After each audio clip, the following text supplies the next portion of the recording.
Important point number 2 in having a great entrepreneurial career. You've got to be willing to take risks. The advice I'll probably give you here, your parents may hate, because what I'm going to tell you to do is don't go the safe path. There is an unbelievable amount of pressure when you are here at Stanford to go and take what is perceived to be the prestigious job, the job that you have to get because everybody will know the name. What's it like as either an undergraduate in your final year, as a graduate student in your final year, when people say to you, what are you going to be doing after school? Your parents are going to ask you that, your friends. And I think it takes some fortitude just to go a path that says, I'm not going to do investment banking or consulting. And having listened to some of the podcasts that Tom pointed me to before I came here, I suspect this may be a common theme. And I don't mean to be critical of investment bankers or consultants. Many of them are my friends. But I think there is something, particularly when you're at Stanford, about taking this easy route because the jobs are right here. When I was at my own business school graduation, Mike Spence, who was the dean at that time of Stanford Business School, and I'm fortunate to count as a good friend today, said to all of us some of the best advice I've ever gotten, which is never pass up an opportunity because you are afraid of falling behind your peers. Think about that. You really need to be self-directed. Don't walk away from something that's exciting to you or you're passionate about because of your sense of keeping up. You're all incredibly talented, and that advice, which I've given to a lot of people, I think makes a lot of sense. I want to tell you a story about a friend of mine who was a classmate of mine here. His name is Greg Sands, and I remember during the second year of business school, he was really committed to finding an entrepreneurial career. And again, when I say that, I'm going to use the word entrepreneurship here, describing some of you in the future.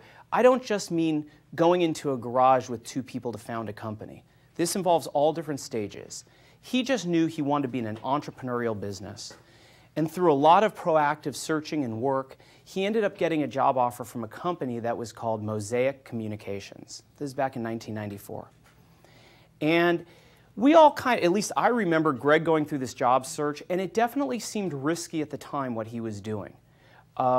In fact, it's almost crazy, we all felt kind of sorry for Greg because he had to start work the day after graduation. Graduation was on a Sunday, he had to go to work on a Monday. And I think he was doing some consulting before that, in fact. Now, for those of you who know the story of the internet, Mosaic became Netscape.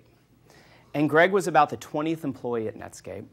And the experience that he had being an employee there was what we all watched.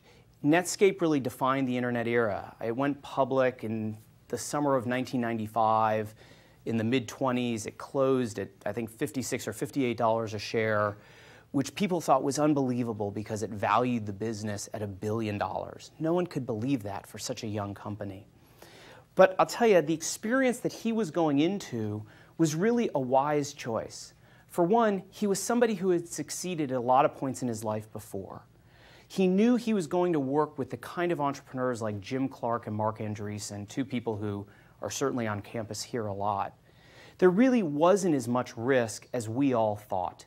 He was going into a very smart environment, employee number 20. This was a going concern. And so it was a really smart risk to have taken. And it's not just small companies.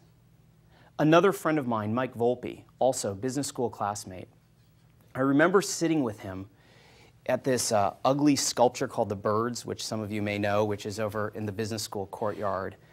I literally can remember sitting with him, and he was weighing a job offer between a consulting firm and Cisco Systems. It seemed incredibly risky to go to Cisco Systems back in 1994, and it was already a public company. So think about that. He took a risk to go to this company called Cisco. And those of you who may know Mike, he's also around a lot. He joined as an individual contributor right out of school. He just actually retired last week after 13 years at Cisco, having left, his last role was running their entire routing business, which is half of Cisco's revenue, more than 10,000 employees. And what may have been perceived as a risk was actually really smart. because Cisco had these ingredients I'm talking about. Really good people, and it was a really well-run company. To not go to a consulting firm wasn't that big of a risk. So I think as you think entrepreneurially, it's not just about how do I get into a startup, it's being proactive and going into companies where you can have a great entrepreneurial career.